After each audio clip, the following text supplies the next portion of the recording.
Amara held her swollen belly as she arranged her files on the office table.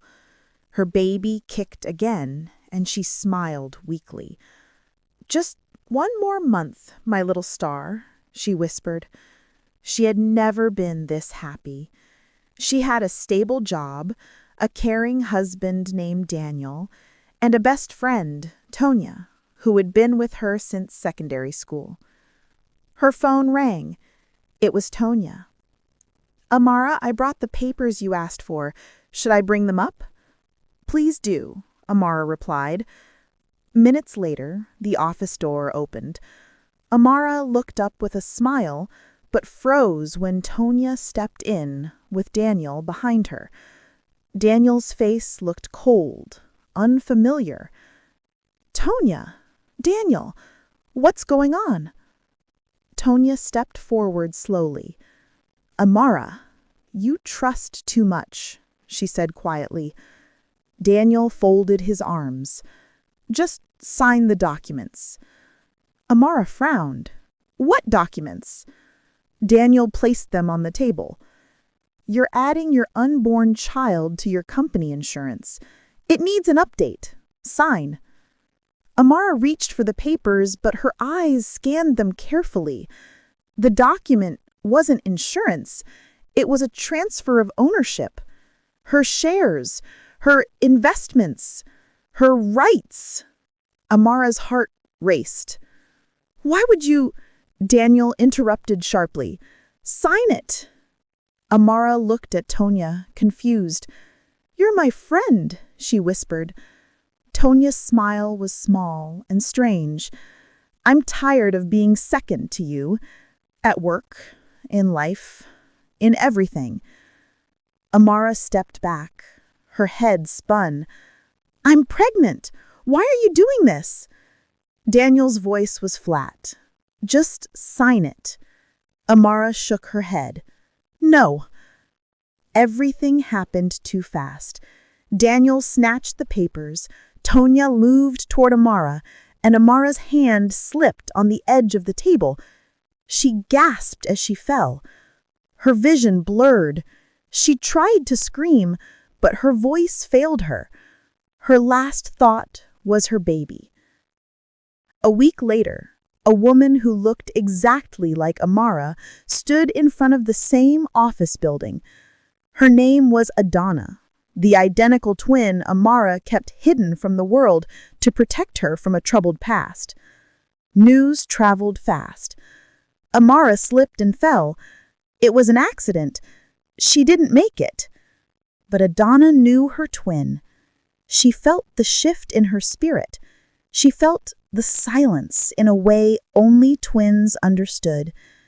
She wiped her tears and whispered, "Sister, I'm here."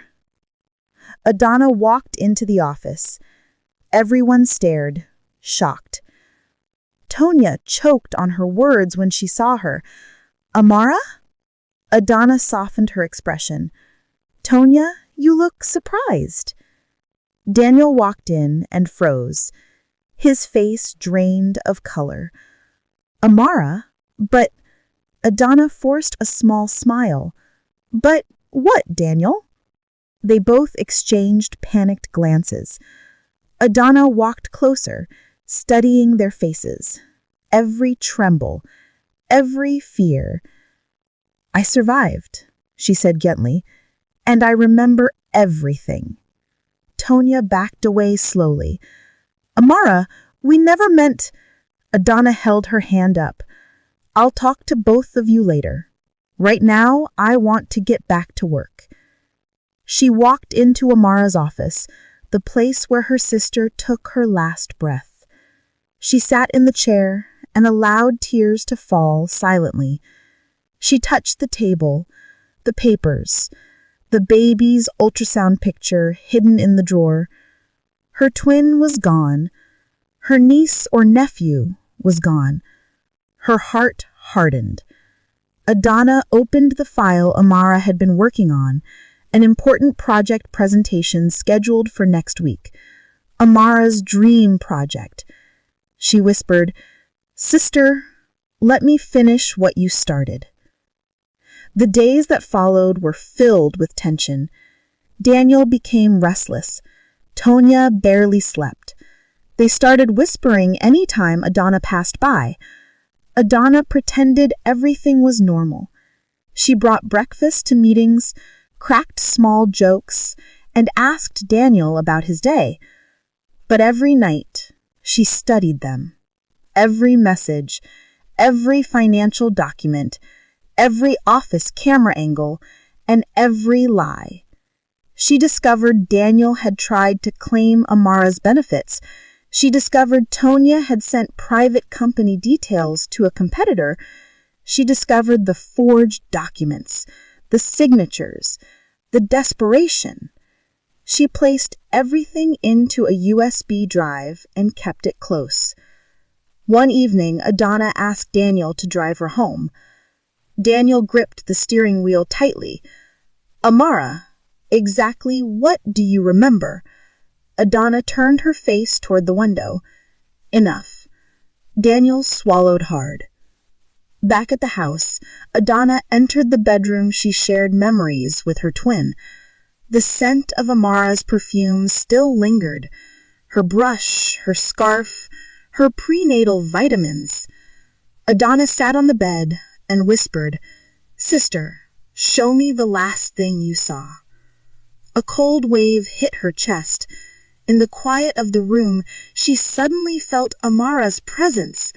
A memory flashed. Tonya grabbing her arm, Daniel shouting, panic, falling, darkness. Adana gasped. She clutched her head. "I won't let it go," she whispered. The next day, Adana called for a departmental meeting. She stood at the front, calm but commanding. "Daniel and Tonya, I have something to address." Daniel stiffened. Tonya gripped her notepad. Adana placed a small black USB on the table.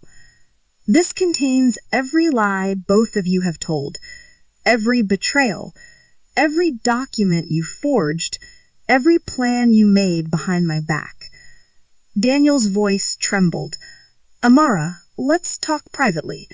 "No." Tonya's eyes filled with tears. "Please, we can explain." "You can't." Adana faced the entire team. "The company will receive this report tonight. But before that, Daniel and Tonya, I want one thing." They swallowed hard. Adana stepped closer, her eyes cold. "I want you to feel the fear my sister felt when she realized the two people she loved the most didn't love her back." Daniel staggered back. "Amara, you're scaring me." Adana whispered, "Good." The lights flickered. A sudden breeze swept through the room, even though the windows were closed. Papers fluttered. A cold chill passed through everyone. Daniel shivered. "Stop, please." Tonya held her arms tightly. "What's happening?" Adana closed her eyes. "Amara, if you are here, show them the truth." Suddenly, the projector screen turned on by itself. A video began to play. Not from the USB, from the office camera backpack Amara herself had saved automatically. It showed the moment Amara fell. No violence, no attack, just Tonya stepping too close, Daniel shouting, a stumble, a fall. But it was enough. Everyone gasped. Daniel collapsed into a chair. Tonya covered her mouth. Amara whispered. She didn't slip. She was scared. She was pregnant. She was betrayed. The entire office watched in silence. The company launched an investigation immediately. Daniel and Tonya were suspended. Colleagues offered support, comfort, and apologies for not watching out for Amara. But Adana wasn't done. That night, she went to Amara's grave. She placed white lilies on the headstone. "I did everything you couldn't do. I finished your work. I exposed your enemies. I protected your name." A soft breeze brushed her cheek. She felt warmth, peace. Then she heard it, a quiet voice inside her heart. "Thank you, sister." Adana closed her eyes, tears sliding down her face. Her twin could rest now. Her niece or nephew could rest. And Adana finally exhaled. She walked away from the graveyard slowly, peacefully, knowing she had done what she came for. Justice without violence, truth without cruelty, strength without breaking the rules. She whispered one last time, "Sister, sleep well. I'm here now.